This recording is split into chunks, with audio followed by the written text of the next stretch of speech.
আজকে ছোট ভাই বার্থডে, মানে আজকে জন্মদিন, তাই ঘরোয়াভাবে করবে। ঘরোয়াভাবে বলতে একদমই ঘরোয়াভাবে। আমি, আমার বর আর ওদের বাড়ি 4 জন, মোট 6 জন। 6 জনা মিলে ওর বার্থডে সেলিব্রেশন হবে। তো এই বার্থডে, যেহেতু আমরা বাঙালি, দুপুরবেলা একটু পায়েস, 5 রকম ভাজা, যাই হোক একটু সব কিছু দিয়ে যে নিয়মটা করা হয় সেটাই করা হবে। এই রাস্তায় গেটের কাছে দাঁড়ালে এরকম করে মাথা উঁচু করে দেখলেই আমার বাপের বাড়ি দেখা যায়, তো এতটাই কাছে। নাম করছে মনে হয় যে চলে এসো আজকে দুপুরে এখানে খাওয়া দাওয়া। তো আমিও রেডি হয়ে গেলাম চলে যাব বলে।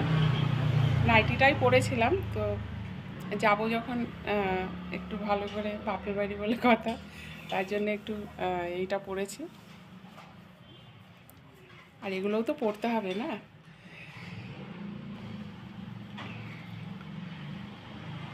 আর কথা, এখনও ওকে আমি উইশ করিনি আর কি, যেটা বলা হয় শুভ জন্মদিন, একেবারে গিয়েই বলো।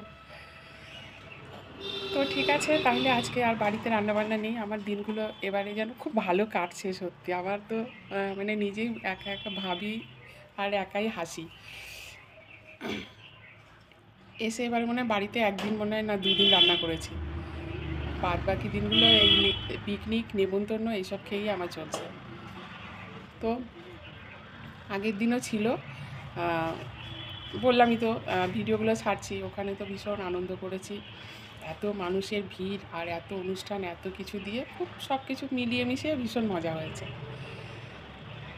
আর ভাবলাম আজকে রান্নাবান্না করব, সব কিছু যোগাড়যন্ত্র করলাম, রেডি সেডি হলো, বাজার আসলো, তারপর মনে হচ্ছে সেই অবস্থা।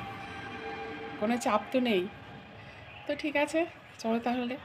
আর যদি দুপুরবেলায় কিছু নিয়মকানুন একটু একটু যেটুকুই হোক, কোনো বড়সড় কিছু নেই, জাস্ট 5 রকম ভাজা, পায়েস, এইটুকু দিয়ে ওকে নিয়মের মতো করে দেওয়া হবে। আর আমাদের খাওয়া দাওয়া এই হলো ওই বাড়ির আজকে মানে খাওয়া দাওয়া।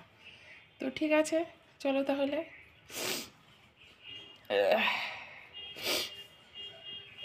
মাথাটা আর আঁচড়ায়নি, যেমন তেমনই আছে।